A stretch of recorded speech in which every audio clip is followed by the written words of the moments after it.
Si alguien te dijera que en plena reunión familiar, tu nuera se pondrá de pie para anunciar que tú estás embarazada a los 60 años, ¿cómo reaccionarías? Ridículo, ¿verdad?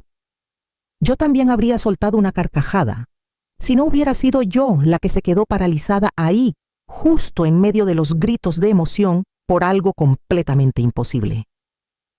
Pero 3 semanas después, fui yo quien les cobró cada segundo de aquella humillación. ¿Adivinas qué pasó después de ese anuncio? ¿Alguna vez viviste algo así? Cuéntamelo en los comentarios. Y empecemos esta historia. Todo ocurrió en la tarde del aniversario número 40 de mi boda con Luis Márquez. Él había fallecido hace 6 años, pero yo quería honrarlo de una forma que realmente significara algo. Nuestra casa Márquez en Ciudad de México estaba repleta de familiares. El aroma del pay de manzana de tía María se mezclaba con el olor a madera vieja del piso. El ambiente era cálido, familiar. Y por un instante pensé que estaba bien, que la vida por fin se sentía ligera.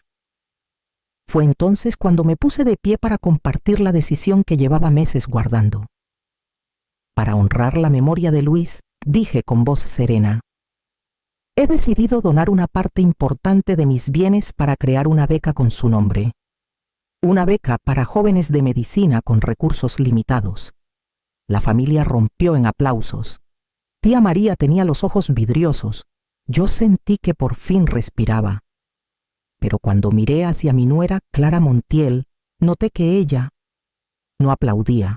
Solo miraba fijamente a mi hijo Luis Alberto con una mirada fría y calculadora. Él asintió apenas con el rostro tenso. Ese segundo bastó para despertarme una inquietud conocida, como la calma rara antes de una tormenta. Y entonces Clara se levantó. La sonrisa radiante volvió a su cara como si nada hubiese pasado.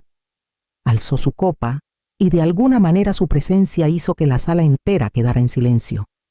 Siempre tuvo ese don. ¡Qué gesto tan hermoso, suegra!, dijo con una voz limpia, dulce. Y aprovechando esta ocasión tan especial, quiero anunciar algo aún más importante en nombre de mi suegra.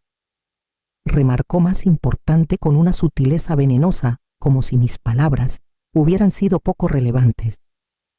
Sentí el mal presentimiento crecer dentro de mí. Se acercó, puso su mano en mi hombro.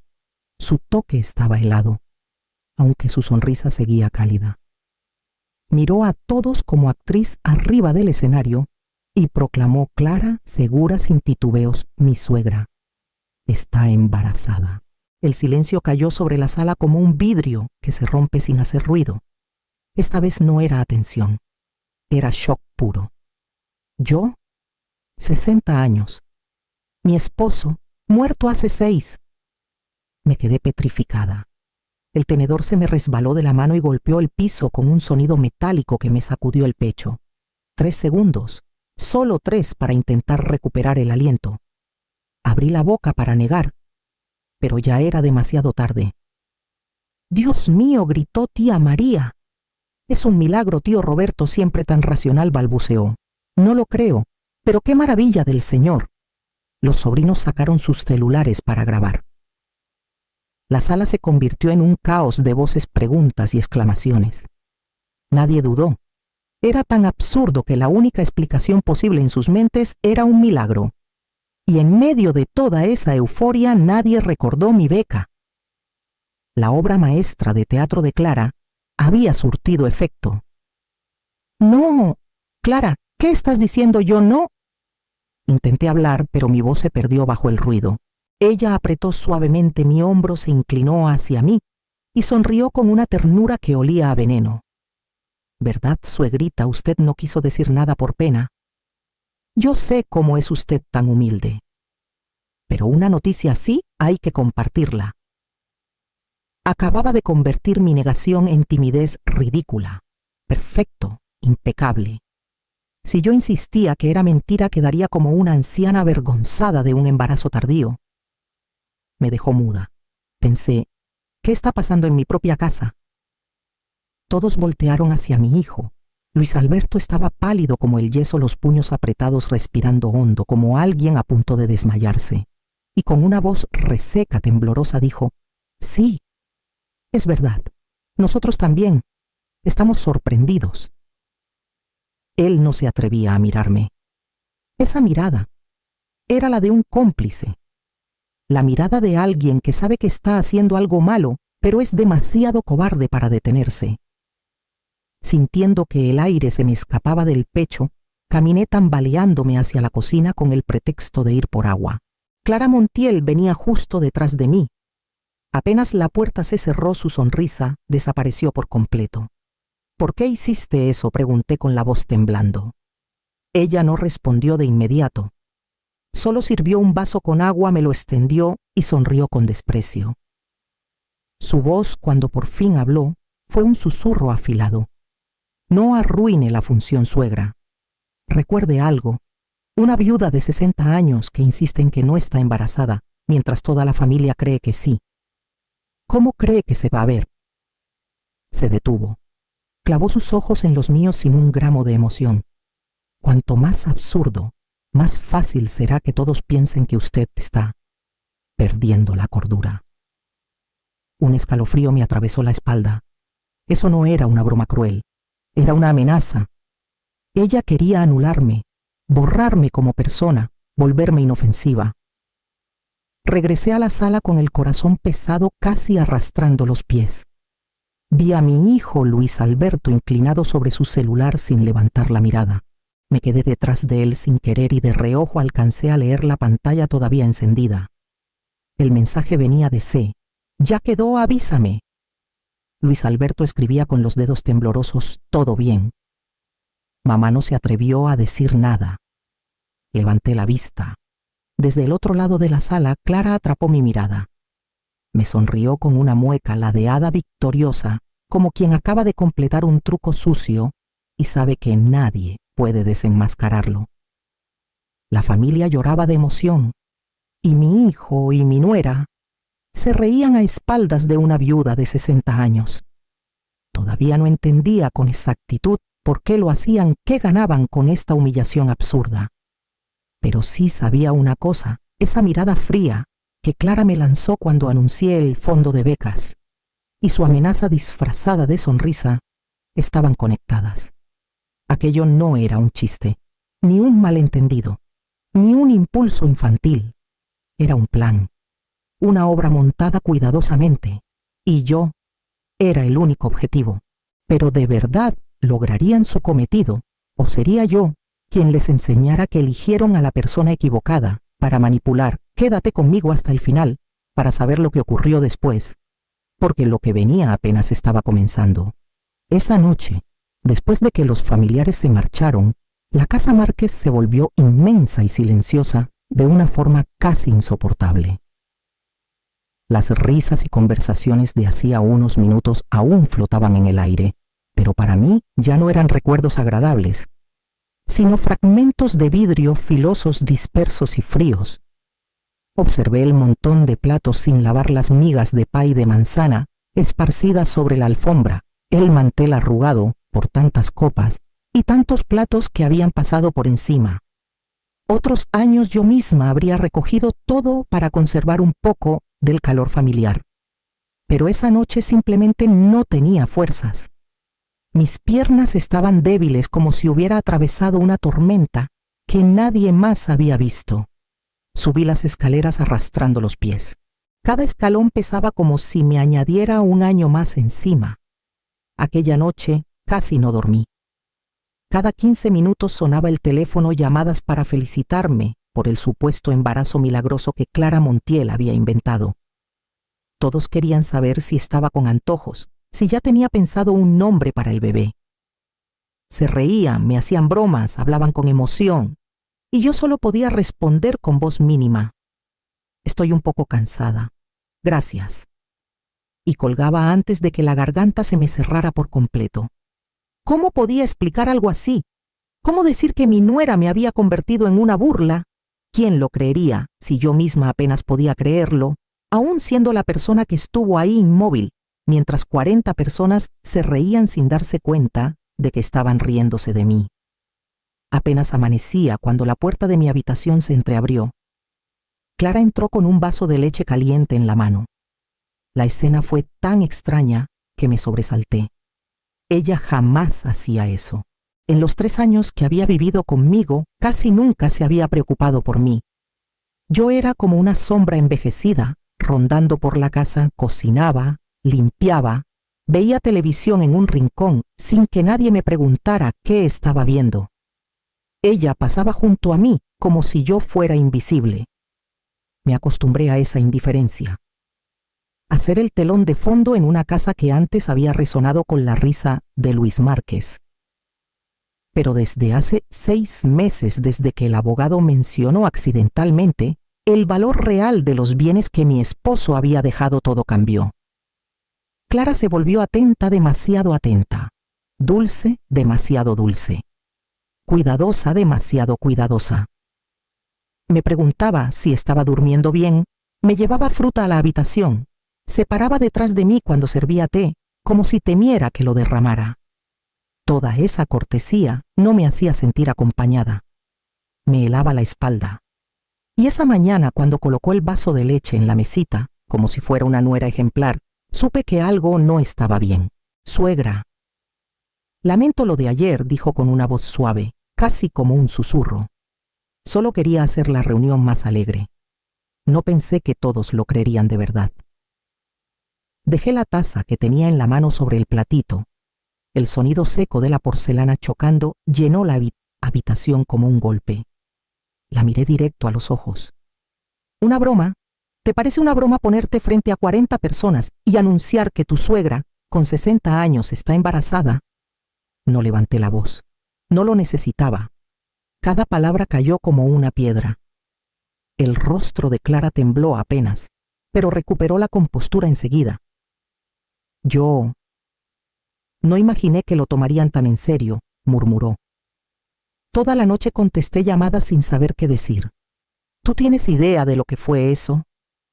Pregunté con un tono sereno pero helado. Ella apartó la mirada.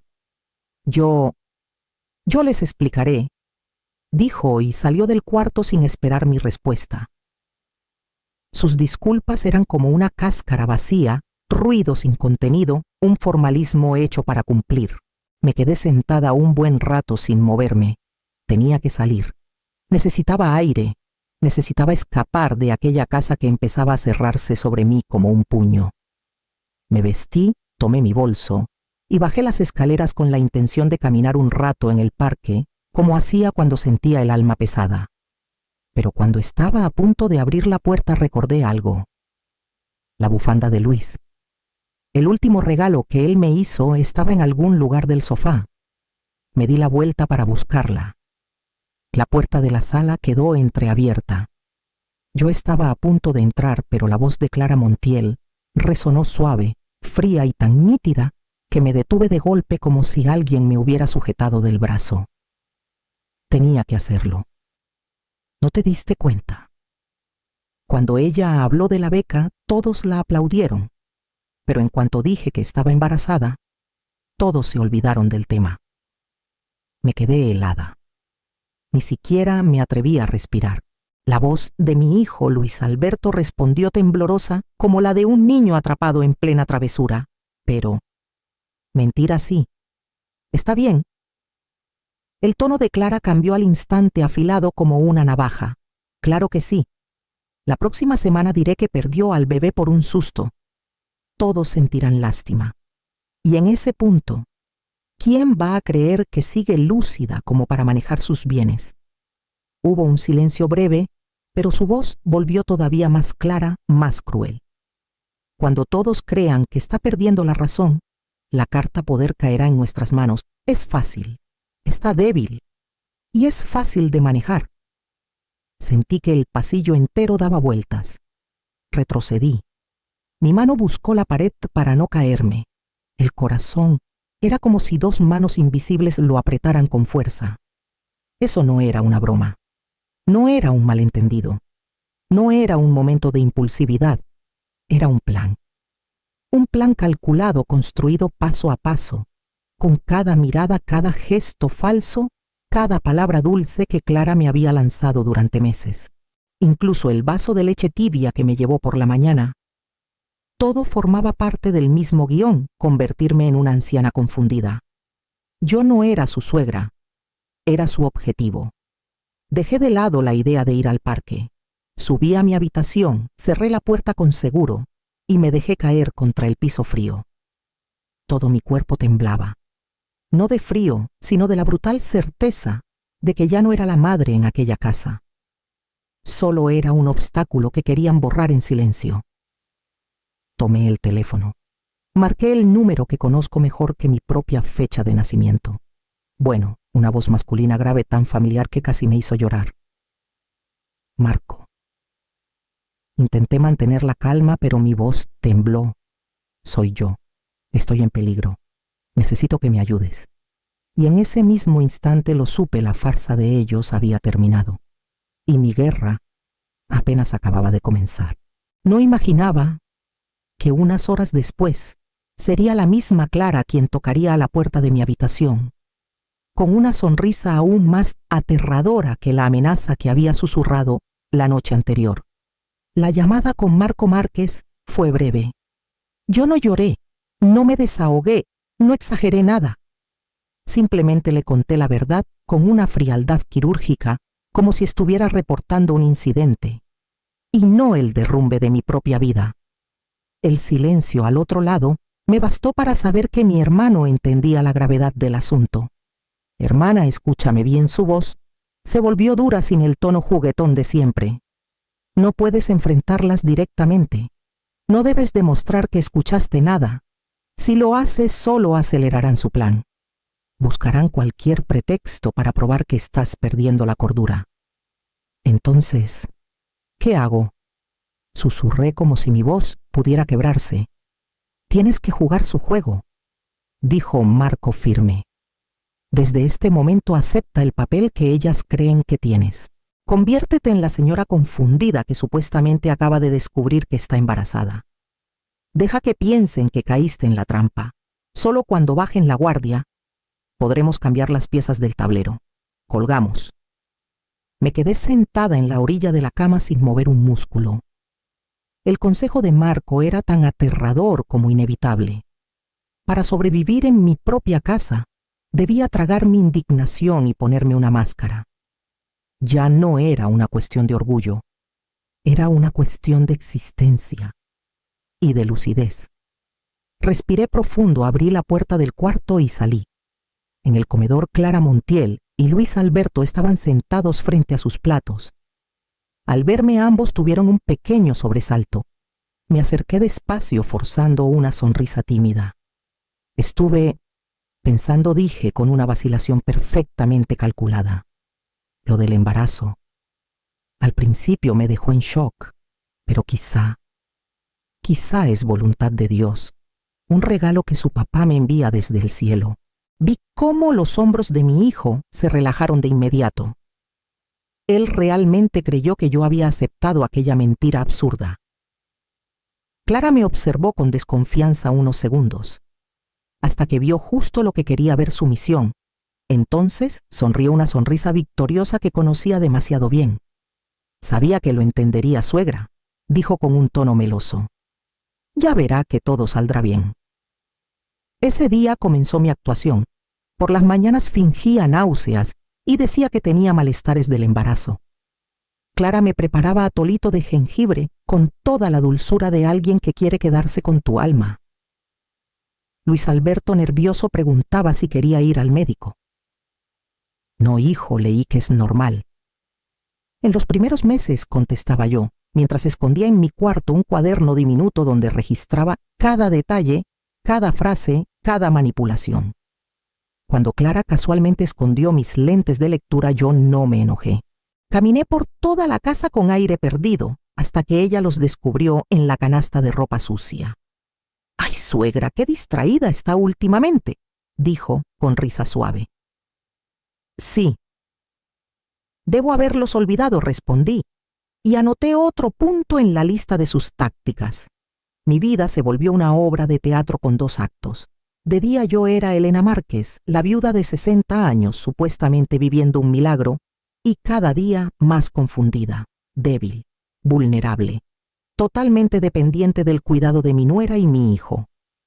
De noche, cuando todos dormían, yo me transformaba en otra persona. Me sentaba en la oscuridad escribiendo con mano firme cada mentira, cada gesto, cada plan oculto. El cuaderno escondido bajo la tabla floja del piso crecía como un archivo silencioso, un testigo de que estaba más cuerda que nunca. Comencé también a observar el pasado de Clara con ojos distintos. Ella era demasiado discreta. Nunca hablaba de su familia, nunca mencionaba a sus padres. Cuando le pregunté, alguna vez respondió que habían muerto jóvenes y que la había criado un pariente lejano. Demasiado perfecto, demasiado pulido. Una tarde, mientras limpiaba la bodega de la casa, encontré una caja vieja con recuerdos de la Universidad de Luis Alberto. Dentro había fotos, boletos de conciertos, cartas y una foto que me congeló la sangre. Luis Alberto y Clara sonriendo en una fiesta. Y detrás de ellos, una mujer mayor con una expresión dulce, casi maternal. Yo nunca la había visto. Le di vuelta a la foto. Había una frase escrita a lápiz casi borrada: Luis, Clara y la tía Ana 2017. ¿Tía Ana, no que había crecido con parientes lejanos? ¿Por qué mi hijo jamás mencionó a esta mujer? Sentí como una pieza nueva encajaba en el rompecabezas oscuro que Clara llevaba años construyendo. ¡Bah!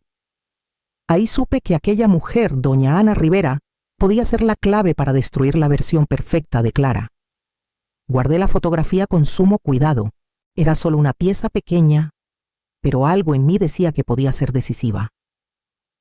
Le envié un mensaje a Marco Márquez. Búscame por favor a una mujer llamada Ana. Puede ser familiar o alguien que haya criado a Clara. Esa noche no pude dormir. Me quedé mirando fijamente la oscuridad, sintiendo cómo una sombra pesada se cernía sobre mi casa y sobre mi vida. Clara Montiel no era una oportunista común, no. Ella escondía algo serio, algo sucio. Y yo lo sabía. Si quería ganar esta partida, no bastaba con desenmascarar su plan actual. Tenía que ir más lejos. Tenía que excavar en los rincones más oscuros de su historia, en esos secretos que ella había hecho hasta lo imposible por enterrar. Secretos que tarde o temprano iban a salir a la luz. Guardé la foto en medio de mi cuaderno de notas y escondí ambos debajo de la tabla floja del piso. No era solo una fotografía. Era una pregunta, un arma que aún no sabía cómo usar. Seguí interpretando mi papel, pero ahora cada sonrisa y cada palabra tenía un propósito distinto. Observar a Clara Montiel, buscar cualquier grieta que revelara algo sobre aquella mujer misteriosa. Pasaron unos días antes de que Marco me llamara de nuevo.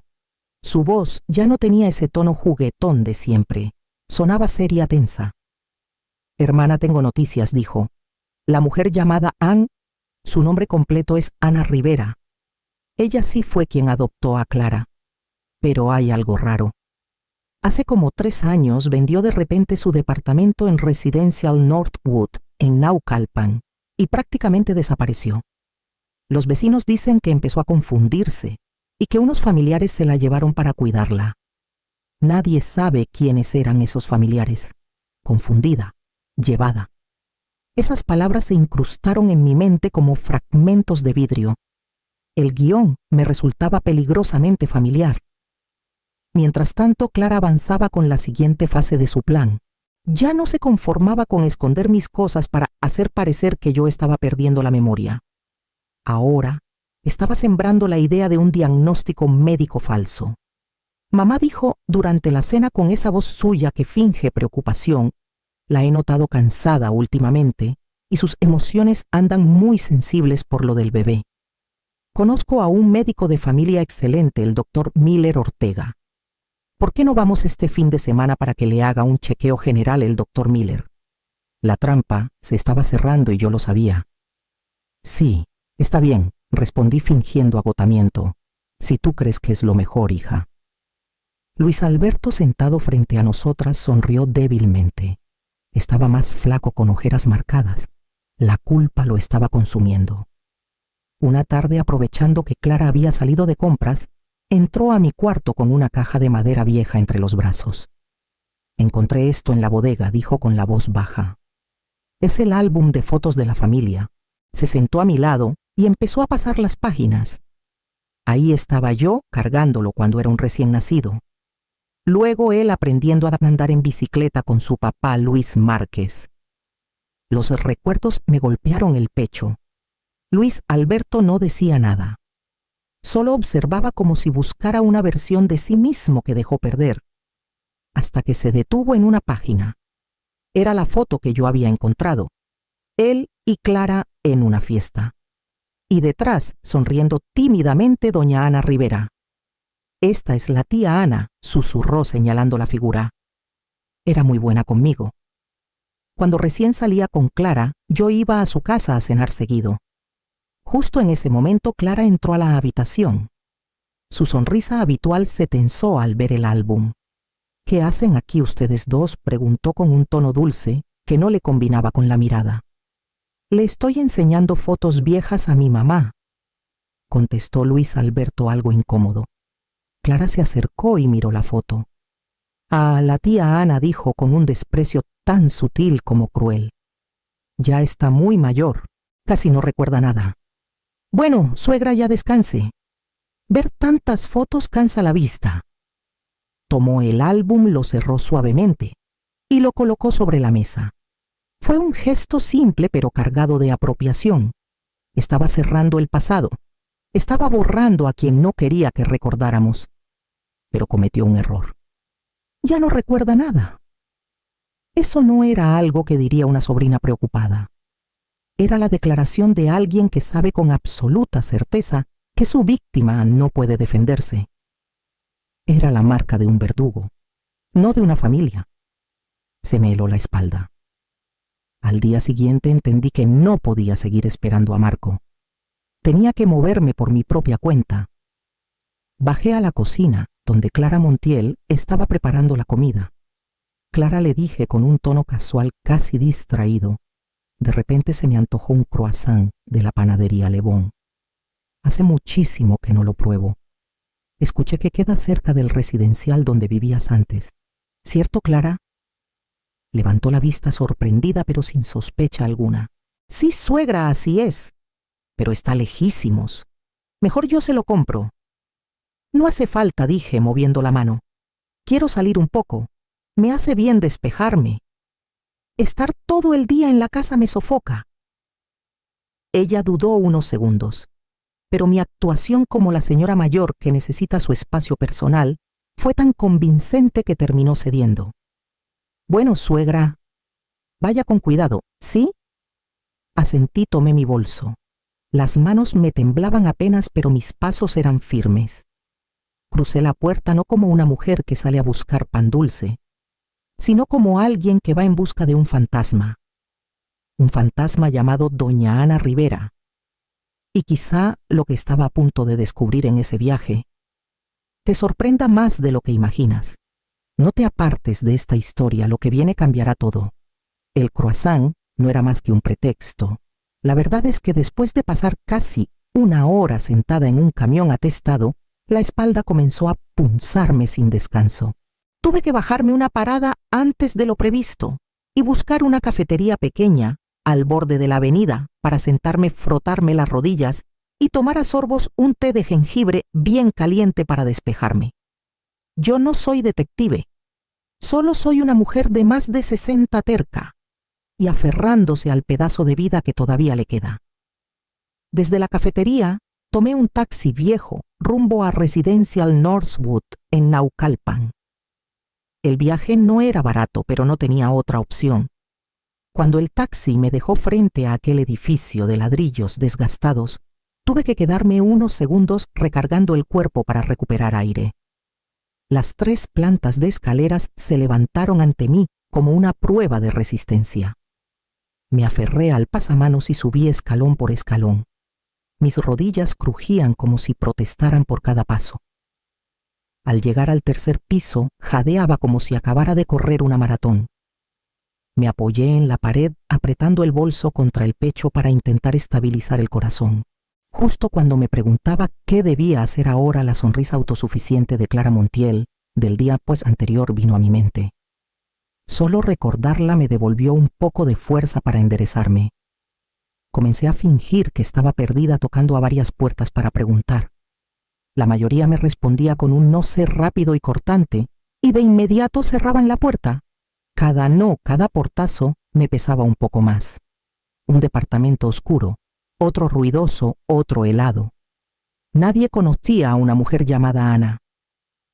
A los 15 minutos el dolor en la espalda ya me hacía temblar. Estuve a punto de rendirme.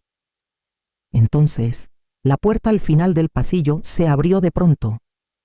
Una señora de cabello completamente blanco salió a recoger su correspondencia. Su mirada era tan amable que sin querer sentí una pequeña calma. ¿Puedo ayudarla en algo?, preguntó. Intenté mantener la voz firme, aunque la respiración aún era pesada. Estoy buscando a una amiga de años.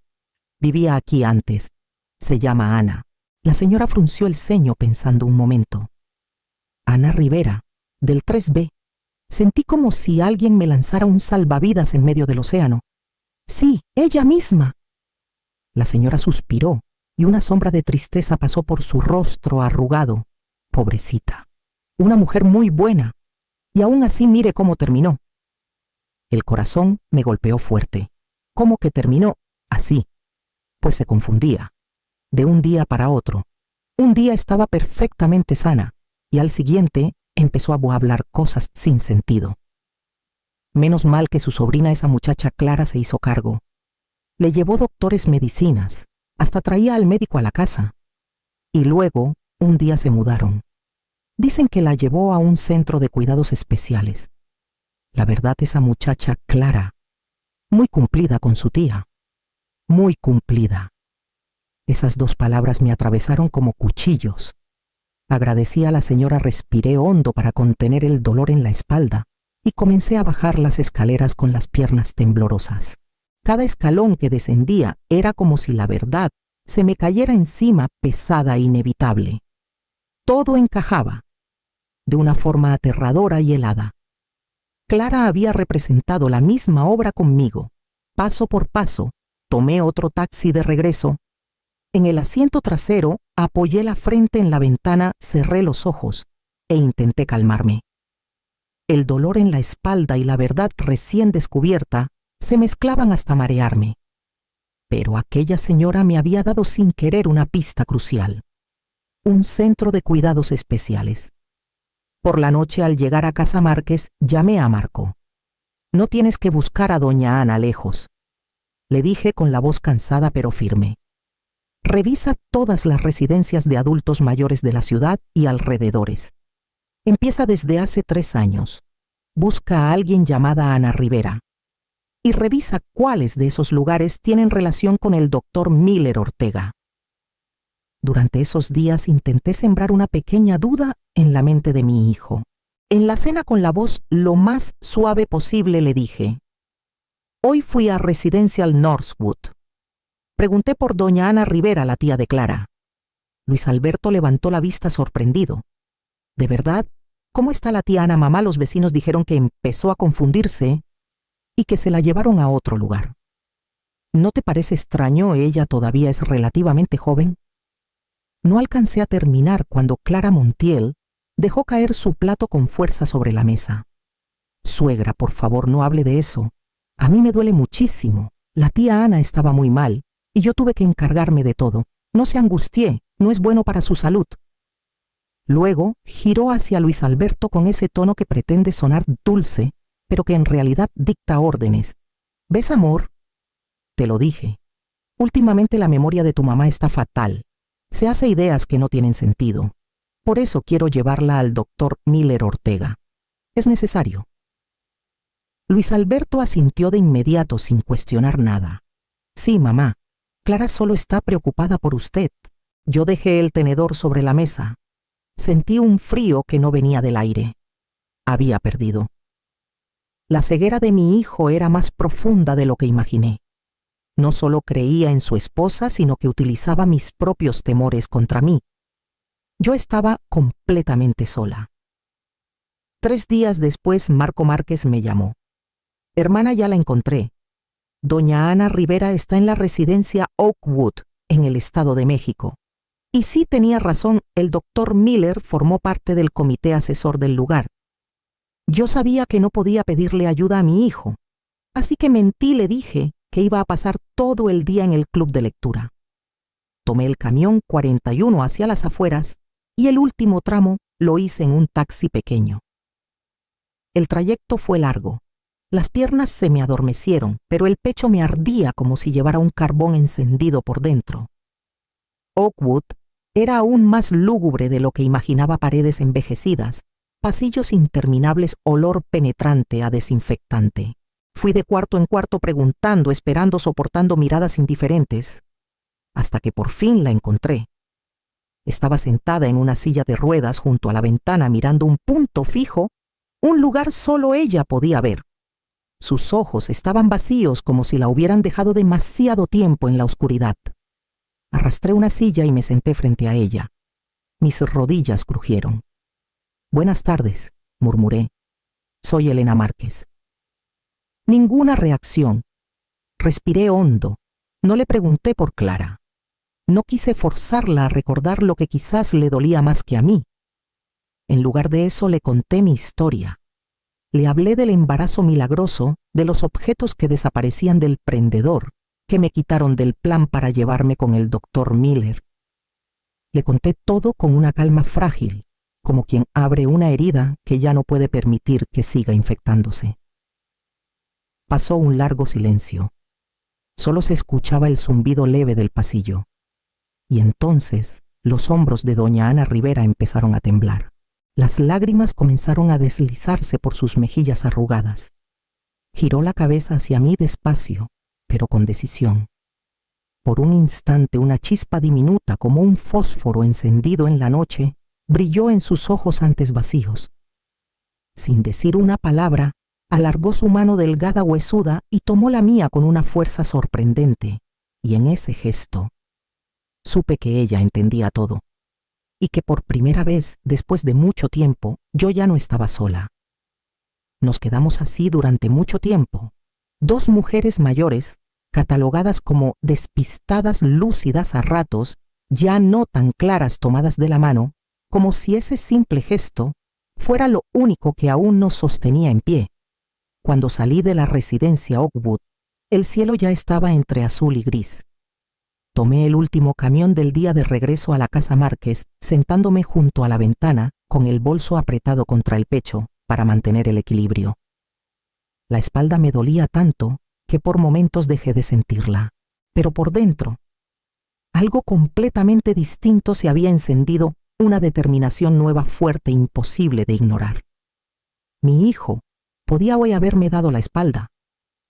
Podía haber elegido creerle a otra persona antes que a su propia madre. Pero yo ya no estaba sola. Había encontrado a la primera víctima de Clara Montiel. Y a partir de hoy, estas 2 viejas distraídas caminaríamos juntas paso a paso hasta recuperar la justicia que nos habían arrebatado. Yo no sabía que mientras abría la puerta de mi casa, esa noche, allá arriba en el 2º piso, Clara estaba de pie detrás de la cortina de la ventana, observándome regresar. Y la sonrisa que tenía no se parecía a ninguna otra sonrisa suya que yo hubiera visto antes. Era una sonrisa que anunciaba que la verdadera batalla apenas estaba por comenzar. Regresé a casa cuando ya había oscurecido por completo.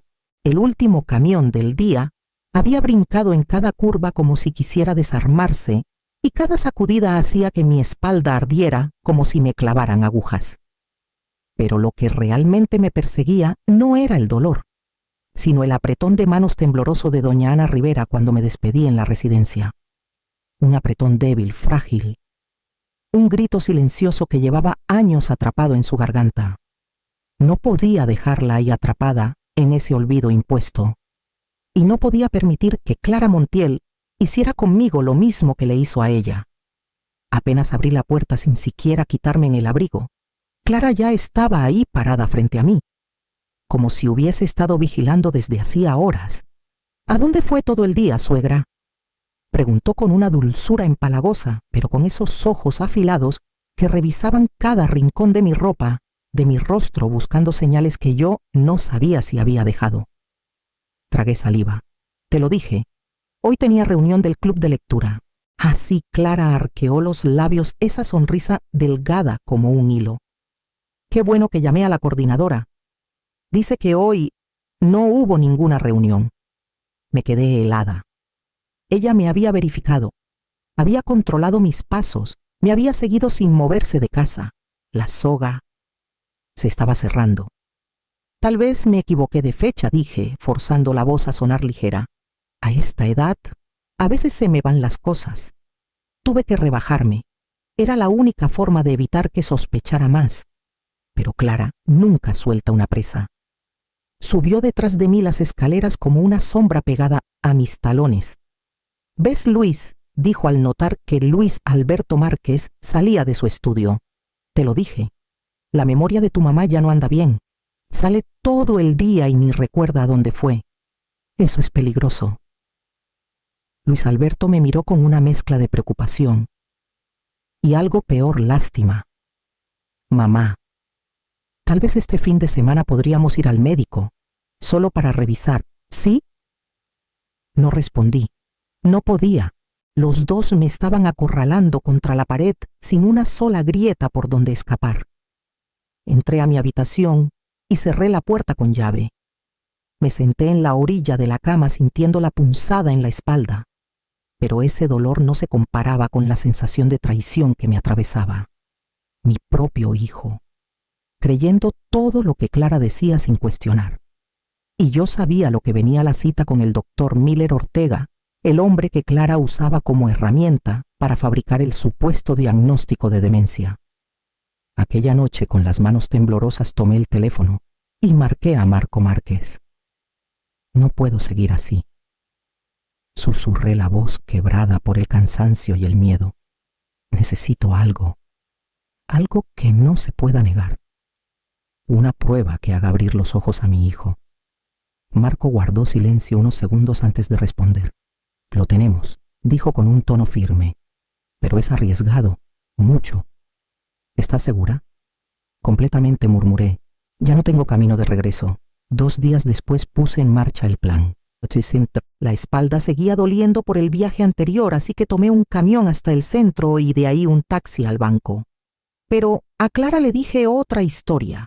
«¿Puedes acompañarme, hija?», le pregunté fingiendo buscar mi cartera. «Me da miedo olvidar el NIP de mi tarjeta. Si vienes conmigo me siento más tranquila».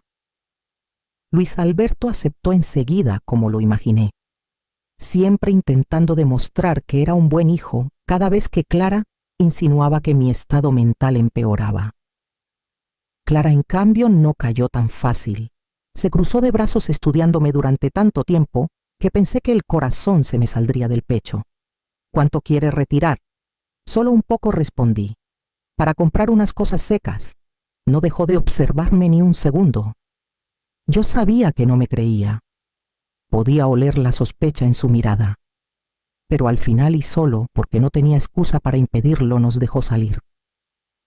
Sentí clarísima su mirada clavada en mi nuca, desde la ventana del piso de arriba mientras el taxi arrancaba, como si quisiera memorizar exactamente la ruta que yo tomaría, como si yo fuera un animal que ella estaba marcando. En vez de ir a la ventanilla de atención, le dije al empleado que quería revisar la caja de seguridad familiar, esa que nadie había tocado en años. Esta era la parte más delicada de todo mi plan. Marco ya había colocado dentro una tableta pequeña junto con el video obtenido en la residencia Oakwood. Cuando la pesada puerta metálica del área de cajas fuertes se cerró detrás de nosotros, el silencio era tan profundo que pude escuchar mi propia respiración entrecortada. Luis Alberto miró a su alrededor confundido. «Mamá, ¿qué hay aquí dentro?». Abrí la caja. La tableta se encendió. El primer video apareció de inmediato. Una enfermera estaba dándole papilla a doña Ana Rivera. Ella giraba el rostro, los ojos llenos de miedo. La enfermera, con la mirada fría y la voz irritada, le gruñó: ¿Vas a comer o qué? No me haga perder el tiempo. Después le metió la cuchara en la boca de manera brusca. La papilla quedó embarrada en su barbilla y en toda su ropa. Luis Alberto se puso pálido. ¿Qué? ¿Qué es esto? ¿Quién es? Esto es Oakwood, respondí con calma amarga. Y ella es la madre adoptiva de tu esposa. Adelanté el video al segundo fragmento. Una entrevista breve. La misma enfermera hablaba con un supuesto investigador social, que en realidad era agente de Marco. Doña Ana lleva años aquí. Al principio todavía hablaba. Siempre repetía que la había traicionado su sobrina. Nadie le creyó. Ahora ya ni habla. La muchacha le manda dinero de vez en cuando, pero no la hemos visto en casi un año. Pausé el video. Luis, dije mirándolo directo a los ojos. Esa sobrina es Clara Montiel. La habitación entera pareció hundirse en un silencio espeso. Luis Alberto abrió la boca pero no pudo pronunciar palabra. Yo continué. Le hizo exactamente lo mismo a doña Ana, y ahora está repitiendo el patrón conmigo. Piensa, controla mis salidas, dice que tengo problemas de memoria. Me obliga a ver al doctor Miller o Ortega. Nada es casualidad. Luis Alberto tembló. Yo no sabía. Clara. Ella. Apreté suavemente su mano. Dime, hijo, ¿quieres que un día tu propia madre termine en un lugar extraño tratada así? Esperando morir en silencio, una lágrima rodó por la mejilla de Luis Alberto. Por primera vez el muro que Clara Montiel había construido alrededor de él mostró una grieta, minúscula, pero suficiente para que entrara un poco de luz. No alcancé a decir nada más porque el teléfono de Luis Alberto empezó a vibrar sin parar dentro de su bolsillo. Él miró la pantalla. Sus ojos se abrieron de par en par. Es Clara, dijo. Lo que me heló la sangre no fue la llamada, sino el hecho de que estaba llamando desde el número de la residencia Oakwood. Por primera vez en mi vida, entendí algo con absoluta claridad. Clara ya lo sabía, y estaba contraatacando. De camino a casa, Luis Alberto manejaba tan despacio que pensé que estaba intentando alargar cada minuto para no enfrentarse con la verdad. Sus ojos miraban al frente, pero estaban vacíos, como los de alguien que acaba de sobrevivir a un accidente y aún no entiende qué pasó. Yo no dije nada. Sabía que él estaba luchando consigo mismo con los años de confianza ciega, con las deudas emocionales que Clara Montiel decía haber resuelto y con la vergüenza de descubrir que su madre tenía razón. Cuando el auto entró al patio de la casa Márquez, sentí el pecho apretarse. La luz del porche estaba encendida, la puerta entreabierta, y allí estaba Clara, de pie justo en la entrada. Apenas necesité un segundo para saber que ya no llevaba la máscara de siempre. Avanzó hacia nosotros en cuanto bajamos del coche. Ya no tenía la sonrisa dulce, ni la voz empalagada. «Fuiste a Oakwood», dijo, clavando la mirada en mí como si fuera una criminal. «¿Qué pretendías, suegra? ¿Investigar a doña Ana? ¿Inventar historias para dejarme mal?» No alcancé a responder. Ella se giró hacia Luis Alberto con la voz quebrándose como si estuviera a punto de llorar. ¿Sabes lo que me dijeron cuando llamaron? Que tu mamá llegó allá diciendo que era la hermana de la señora Ana, que repetía una y otra vez que yo la tenía encerrada. Apretó los puños tan fuerte que los nudillos se le pusieron blancos. «Luis, tu mamá está delirando. ¿Es que no lo ves?» Luis Alberto dio un respingo y se volvió hacia mí. «Mamá, ¿tú dijiste eso?» Me quedé inmóvil. Estaba preparada para pelear, pero no esperaba que Clara actuara tan bien ni tan rápido. No estaba solo respondiendo, estaba tomando la delantera. «Clara, respondí despacio. Yo solo pregunté». Preguntar me interrumpió con una risa cargada de veneno. «Ellos dijeron que lloraste, que gritaste, que dijiste quiere encerrarme aquí». «¿Sabes que llamaron hasta el jefe de zona?» Luis Alberto abrió los ojos de par en par.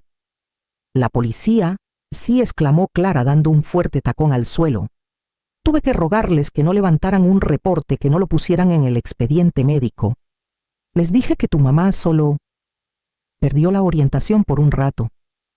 Se llevó la mano al pecho y sonrió con lástima falsa. ¿Ves, suegra? Yo soy la que te está cuidando. Sentí un nudo subir por mi pecho. Clara estaba manipulando todo con absoluta precisión, mezclando verdad y mentira para convertir mi visita a doña Ana Rivera en un síntoma clínico. Luis dijo entonces, volviéndose hacia su esposo con una voz temblorosa tan ensayada que dolía: ya no puedo más. No puedo dejar que tu mamá ande sola así. El doctor Miller Ortega dijo que si sigue así puede convertirse en un peligro para ella misma. Un peligro. Casi solté una carcajada incrédula. Clara me tomó la mano, la apretó tan fuerte que me dolió. En Oakwood casi se cae por las escaleras. Te vieron caminar insegura. ¿También vas a negar eso? Recordé mis rodillas temblorosas bajando los escalones de la residencia. Dios mío, incluso un tropiezo mínimo ella lo convertía en evidencia. Luis Alberto me miró con angustia. Mamá, ¿de verdad estás bien? Quise gritar que estaba perfectamente lúcida, pero sabía que si levantaba la voz, Clara tendría excusa para todo. Así que solo dije: estoy bien. Clara soltó una carcajada corta, cruel. Bien, suelta el cuento, suegra. Cancelaste el club de lectura que ni siquiera existe. Tomaste un camión casi 2 horas. Llegaste a Oakwood preguntando cosas sin sentido. Ni siquiera recuerdas lo que dijiste. Y todavía vienes a decir que estás bien. Di un paso atrás. Solo uno. Clara lo vio y lo usó al instante, como una fiera que huele sangre. Luis, ¿te das cuenta? Susurró ella, como si intentara que yo no la escuchara, aunque era evidente que quería que cada palabra me llegara clara. Tu mamá está entrando en pánico. Esto ya no es un asunto menor. Luego giró hacia mí de golpe con una mirada afilada como una navaja. Mañana irá a hacerse una evaluación cognitiva, sin preguntar, sin retrasos, sin excusas. Si no va. Se detuvo clavando los ojos en los míos. Tendré que pedir la intervención legal correspondiente. Un escalofrío me recorrió la espalda. Clara no estaba amenazando, estaba anunciando, como si ya tuviera todo preparado: la opinión del abogado, el apoyo del doctor Miller Ortega y la sombra de la residencia Oakwood detrás de ella. La Elena de antes quizá habría retrocedido, pero la Elena Márquez de ahora no podía permitirse temblar. Mañana a las 8 de la mañana, añadió Clara con una sonrisa que fingía amabilidad. En la clínica Miller, para que todo quede claro. Luis Alberto se quedó paralizado. Su expresión ya no era de confusión, sino de auténtico miedo. Y en ese instante comprendí algo con una claridad tajante. Si yo me negaba, Clara firmaría una solicitud de tutela de emergencia, un formulario, un médico dispuesto a respaldarla, un reporte clínico manipulado, y perdería mi vida entera en un solo día. No podía permitirlo, tenía que ir, tenía que entrar en su trampa y hacer que se cerrara sobre ella misma. Pero justo cuando estaba a punto de decir de acuerdo, Clara dio un paso mínimo hacia mí y murmuró solo para mis oídos: prepárese, suegra. El doctor Miller sabe detectar la demencia, incluso cuando alguien intenta fingir lucidez. La miré directo a los ojos. Fue entonces cuando entendí algo aterrador. Clara no temía que yo descubriera su plan. Lo que realmente temía era que yo descubriera quién era ella en realidad. Asentía apenas. Clara sonrió satisfecha. Retrocedió con aire triunfal, rodeando con el brazo a Luis Alberto como quien acaba de ganar una batalla. Vámonos, amor. Tu mamá necesita descansar. Mientras se daba la vuelta, escuché claramente cómo le susurró al oído como una estocada final: no la dejes sola esta noche. La gente con deterioro cognitivo suele hacer cosas impredecibles. Esa noche, por primera vez en muchos meses, sentí un miedo real. No porque yo fuera débil, no porque estuviera equivocada, sino porque Clara había demostrado algo escalofriante. Sabía transformar cualquier verdad en prueba en mi contra. Y mañana en la clínica Miller Ortega comenzaría la primera batalla de esta guerra. La clínica del doctor Miller Ortega estaba ubicada en un edificio de oficinas viejo de esos que huelen a desinfectante barato y a recuerdos olvidados.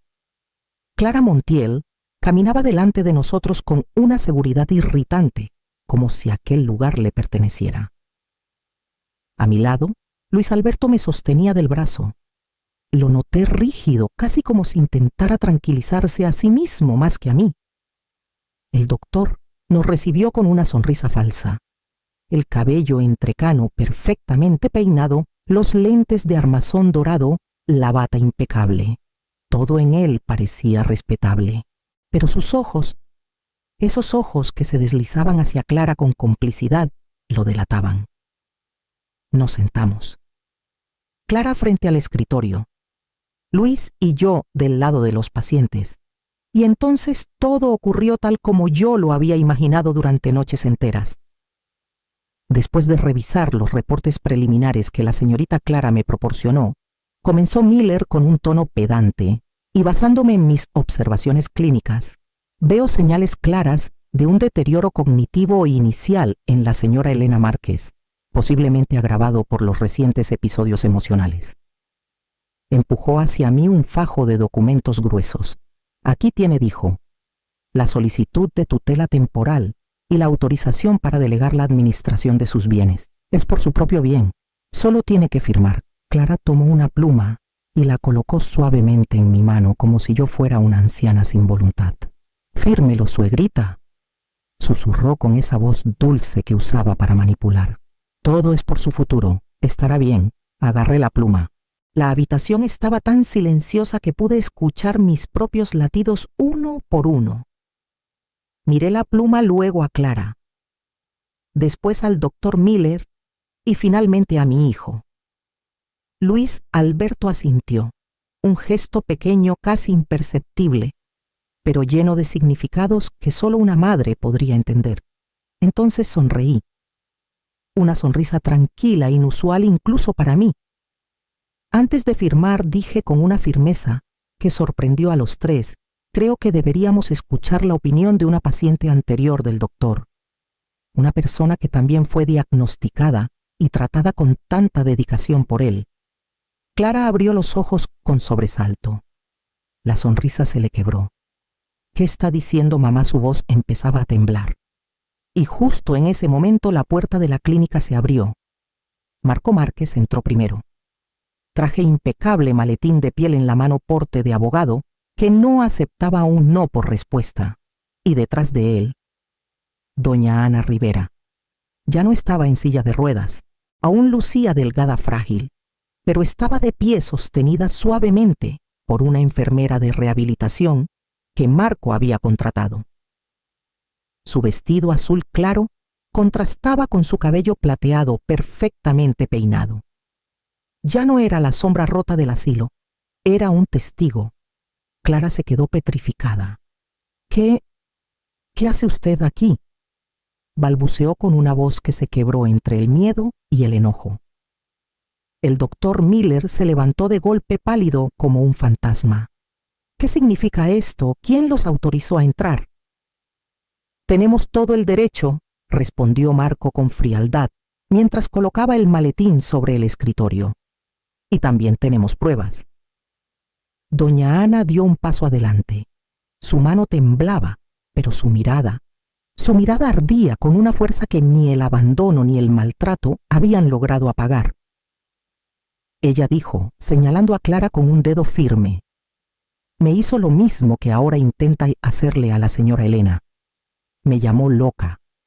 Me llevó con este doctor para que firmara papeles que no entendía. Me quitó mi casa, mi dignidad y casi mi vida».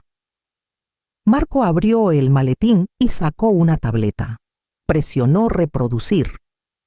En la pantalla apareció Luis Alberto sentado en la oficina de Marco con la cabeza entre las manos, confesando entre lágrimas cómo Clara lo había manipulado y obligado a participar en el plan. «No, no es cierto», gritó Clara girándose hacia él. «Tú me traicionaste, inútil». Luis Alberto se puso de pie lentamente, y por primera vez lo vi mirarla sin miedo. No, Clara respondió con la voz firme. No te traicioné. Estoy salvando a mi mamá y estoy salvándome de ti. No, Clara, dijo Luis Alberto poniéndose de pie mirándola a los ojos, por primera vez sin un rastro de miedo. Estoy salvando a mi madre. Y también estoy salvándome de ti. Marco Márquez colocó sobre el escritorio un nuevo fajo de documentos. Eran los estados de cuenta que demostraban cómo Clara Montiel había transferido en secreto dinero desde la cuenta de doña Ana Rivera hacia varias cuentas fantasma. Después reprodujo un audio, la grabación de aquella discusión que yo misma había registrado, donde Clara admitía haber usado una deuda de juego para manipular y someter a su propio esposo. El doctor Miller Ortega se desplomó sobre la silla temblando, incapaz de sostenerse. Clara retrocedió un paso, luego otro, los ojos moviéndose frenéticamente, buscando una salida que ya no existía. Entonces la puerta de la consulta se abrió de golpe por segunda vez. Pero esta vez no era otro testigo. Eran 2 oficiales de policía del Estado de México, uniformados, serios hasta los huesos. Marco había llamado antes reportando un caso de fraude activo y abuso contra adultos mayores. La señora Clara Montiel, preguntó uno de los oficiales con un tono firme e inapelable. Clara no respondió, no lloró, no gritó, solo me miró fijamente, con un odio tan profundo que parecía quemar el aire entre nosotras. Su obra había terminado. La actriz había perdido el control del guión, y esta vez ya no podía escribir su propio final. Cuando los 2 policías se llevaron a Clara Montiel, el pasillo de la clínica Miller Ortega pareció hacerse más ancho, más vacío y más frío. Ya no quedaban los gritos que lanzó durante la evaluación psicológica, ni sus argumentos manipuladores con los que intentó llenar la cabeza de Luis Alberto, ni mucho menos aquella dulzura falsa que me mostró durante 3 años. Clara solo volteó una vez muy despacio y me miró con unos ojos tan oscuros que parecían un pozo sin fondo. No había súplica, no había rabia, solo una promesa silenciosa de odio. Una promesa que sabía que jamás tendría oportunidad de cumplir. La puerta se cerró de golpe y el aire de repente se volvió tan silencioso que parecía que todo el edificio había perdido el sonido. Doña Ana Rivera, que acababa de entrar en la sala, en su silla de ruedas, bajó lentamente sus manos temblorosas y comenzó a llorar. Pero no era un llanto de dolor. Era el llanto liberado de alguien que por fin, después de años encerrada en silencio, había sido soltada de sus cadenas. Me acerqué y puse mi mano sobre su hombro. Sentí cómo le temblaba el cuerpo, suave pero constante, como pequeñas olas golpeando la orilla después de una tormenta. Ella apoyó la cabeza en mi hombro y entendí en un solo instante que las 2 acabábamos de escapar de la misma jaula invisible, una hecha de manipulación, control y miedo. Luis Alberto permanecía inmóvil en la esquina de la sala. No era sorpresa lo que lo paralizaba. Era un derrumbe silencioso. Miraba sus propias manos como si ellas mismas hubieran desviado su vida del camino correcto. No se atrevía a mirarme, tampoco a ver a doña Ana. Solo observaba el punto donde Clara había desaparecido, como si quisiera que ella regresara para decir que todo había sido un mal chiste, pero nadie volvió. La puerta cerrada era también el final de sus años de ceguera. Las noticias sobre el arresto de Clara Montiel volaron entre los familiares más rápido que cualquier otro chisme.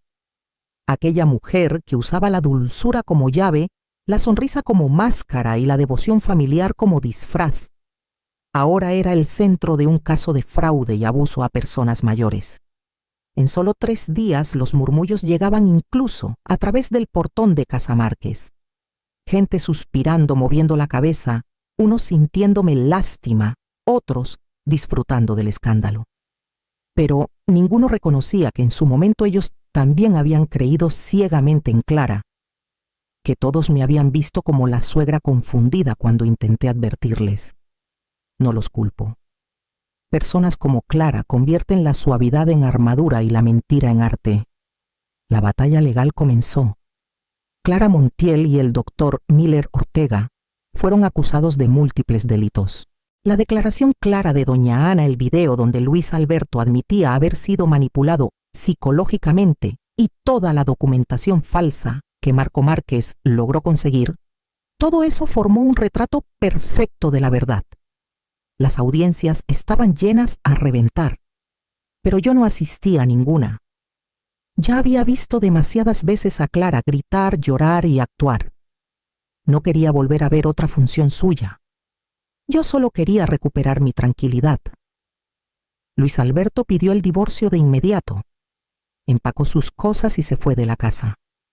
No por enojo ni por vergüenza, sino porque, según dijo, no podía seguir viviendo entre paredes que le recordaban todo lo ciego que había sido. No me pidió perdón. Solo agachó la cabeza al irse los hombros pesados, como si cargara todos esos años de errores. Pero unos días después, al mirar por la ventana, vi su camioneta vieja estacionada frente al portón. No tocó la puerta. No dijo nada. Simplemente tomó unas tijeras de podar y empezó a arreglar el jardín. Al día siguiente reparó la cerca. Luego pintó el portón. Sin una palabra, sin una explicación, solo acciones silenciosas constantes que decían más que cualquier disculpa. Mientras el proceso legal seguía su curso, tomé una decisión que cambió por completo la energía de la casa. Invité a doña Ana Rivera a vivir conmigo. Al principio ella se negó, moviendo la cabeza de un lado a otro, como si temiera convertirse en una carga. Pero cuando puse mi mano sobre la suya y le dije, no le debemos nada a nadie, y las dos necesitamos un hogar, doña Ana rompió en llanto. Y así se mudó a la habitación vacía, junto a la mía, la misma que Clara Montiel decía que sería para los niños cuando llegara el momento. La casa Márquez, que antes había sido un campo de batalla lleno de mentiras, susurros y trampas disfrazadas de sonrisas, comenzó a transformarse en un refugio tranquilo. Doña Ana hablaba poco. Las sombras de todos esos años encerrada en la habitación blanca y fría de la residencia Oakwood aún la perseguían. Las primeras noches la escuché respirar entrecortado el rechinido de su silla de ruedas, avanzando con cautela por el pasillo, como si temiera que alguien fuera a encerrarla otra vez. Yo no decía nada. Solo le llevaba una taza de té de manzanilla y me quedaba sentada junto a su cama hasta que conciliaba el sueño. Después de unas semanas su cuerpo comenzó a relajarse. Volvió a sonreír. Y algunas mañanas incluso ponía suavemente su mano en mi hombro cuando yo me inclinaba para encender la estufa. Sus heridas no habían desaparecido, pero como una cicatriz que ya no duele, habían empezado a respirar. Poco a poco creamos nuestra propia rutina. Al amanecer, doña Ana regaba las plantas mientras yo horneaba pan. A mediodía nos sentábamos en el porche con un libro, aunque a veces solo alcanzábamos a leer unas cuantas páginas antes de quedarnos simplemente disfrutando del silencio. Y por las tardes colocábamos dos sillas una al lado de la otra y observábamos cómo el sol se escondía detrás del techo del vecino. Dos mujeres que alguna vez fueron llamadas confundidas, tratadas como marionetas fáciles de manipular, ahora sentadas ahí, libres y completas. Un domingo por la tarde, mientras yo regaba el rosal del jardín, Luis Alberto estaba agachado reparando la vieja silla de madera del porche. Le llevé un vaso de agua de limón y lo coloqué junto al brazo de la silla. Tu papá estaría contento de ver esta silla arreglada, le dije con una voz tranquila aunque llena de cariño. Luis Alberto levantó la mirada. Sus ojos estaban enrojecidos, pero tenían una ternura que no veía desde que era niño. No dijo nada. Solo asintió despacio. Lo entendí sin necesidad de palabras. Ese gesto era su disculpa, y mis palabras mi perdón. Con el paso de los días, doña Ana empezó a practicar cómo escribir su nombre de nuevo. Su mano temblaba, las letras salían torcidas como las de un niño, pero jamás la había visto tan orgullosa. Una tarde me miró con voz apenas audible y dijo, «Pensé que iba a morir sin que nadie recordara mi nombre». No respondí. solo tomé su mano. A veces tomar una mano es la única respuesta que se necesita. Cuando el juicio terminó, Clara Montiel fue sentenciada. Doña Ana recibió una parte de sus bienes como compensación. Pero para mí, la verdadera victoria no estaba en la corte, ni en las cifras, ni en los documentos. La victoria estaba en el jardín de la casa donde los rosales volvían a brotar con fuerza. Estaba en las tardes silenciosas cuando doña Ana y yo nos sentábamos juntas sin necesidad de hablar, pero sintiendo el alma más ligera. Estaba en las manos ásperas de Luis Alberto, golpeando cuidadosamente la madera de la silla de su padre. Cada martillazo era un paso hacia su propia redención. Y estaba también en ese instante en que me detuve en la puerta mirando la casa que creí perdida para siempre. Ahora ya no era un campo de guerra. Era un hogar uno reconstruido desde las cenizas con verdad, valentía, perdón y humanidad. A veces la mayor victoria de la vida no es ver caer a quien te hizo daño, es aprender a vivir después de que la tormenta se va.